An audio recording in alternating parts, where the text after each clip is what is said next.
Good evening and welcome to a very special extended episode of Experience Bar, where we're turning video games into cocktails. My name is Jack and I'll be your bartender for this evening, so I show you how to make 3 very special Witcher-inspired cocktails designed to help you stand against the monsters of the world. Let's get started.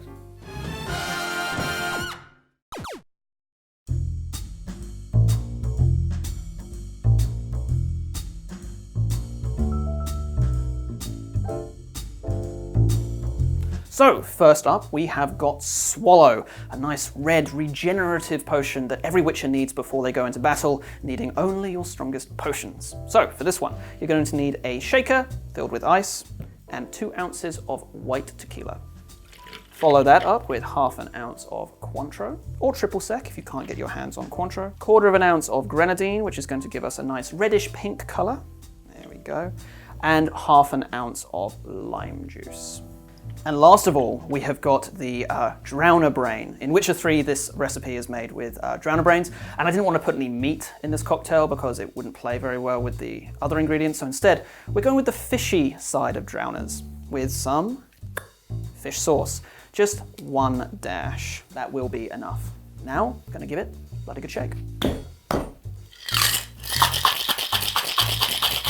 Now you're going to get your vessel. This is a nice little science bottle with a nice little swallow label. I'll leave a link to the designs for this if you want to recreate your own, for all of them in fact. And you'll need a funnel if you're going to be using a stupid vessel like I am. We are going to double strain this into here.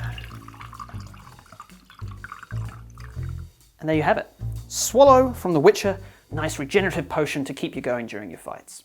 Next up, we got Cat.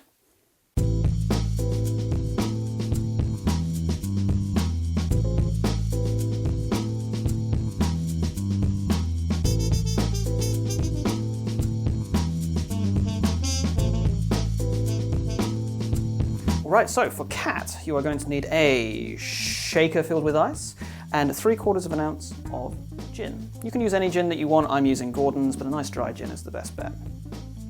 Next, you have 3/4 ounce of maraschino liqueur. I am using Marasca, I think that's how it's pronounced, but you can use any maraschino liqueur that you want. 3/4 ounce of that. And lastly, no, not lastly, second to lastly, 3/4 ounce of lime juice. And now lastly, for real this time, 3/4 ounce of Midori. Now we're going to give it a good old shake.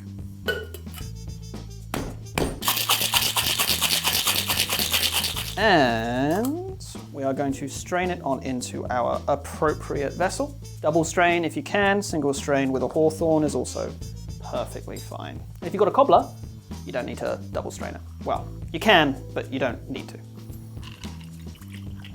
So you might be wondering about the ingredients for this particular drink. So in The Witcher 3, one of the ingredients for Cat is berbercane fruit, which is actually very similar to barberry, which grows all over the world and is used for jams and stuff like that, but it also grows here in New Zealand.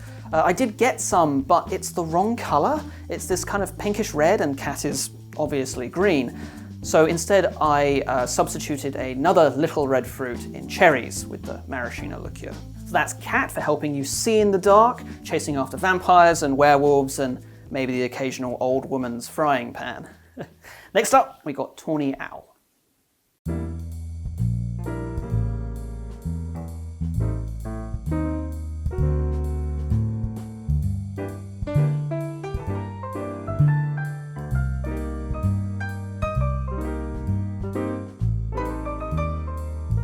So now we come to Tawny Owl, a potion that helps you keep up your stamina during long fights, letting you use special abilities more and more Witcher signs as well.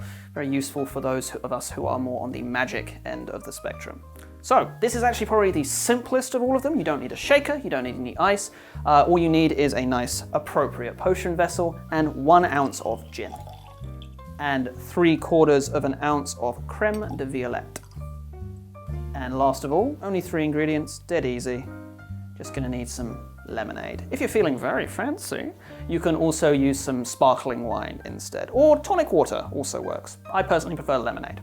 And just top it up.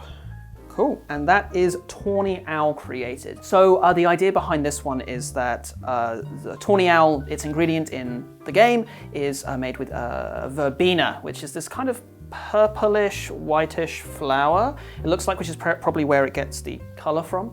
And I thought to myself, well, verbena doesn't seem to have any actual real-life equivalent, not that I could find at least, but it made me think of florality. So I went with, creme de violette. So a nice simple drink, very easy to make. You can make this pretty quickly as well and in big batches. So if you've got a big group of people coming along and you want to keep the party going, the stamina regenerating one is a pretty good one to go with. So that's the last of our 3 Witcher potions, Swallow, Cat, and Tawny Owl. But to be honest, I think I've had enough of making them. Let's get into the fun bit, actually drinking them. So first, let's go into Swallow. Oh God, I put that cork on pretty hard. Cheers. So Swallow is a margarita variation. It's very fruity, and that fish sauce addition, it kind of takes the place of the salted rim, so you get it all in one big batch. Really great for the margarita lovers out there, or if you just want a nice refreshing drink on a hot summer day. Next, we got the Cat. Cheers. Now, I have to say, this is actually probably my favorite of the 3.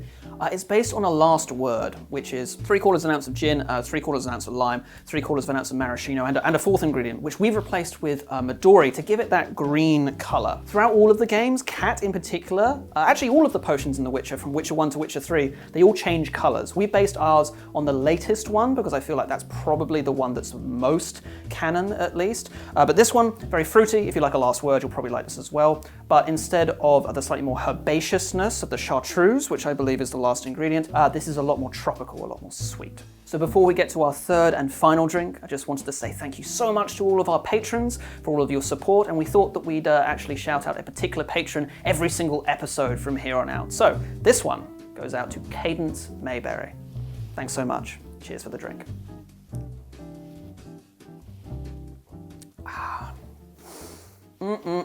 So, I've always really liked drinks with creme de violette in them because they kind of taste like fruit pastels or those refreshers sometimes. But with this one, it's very simple, dead easy to make, nice and sweet.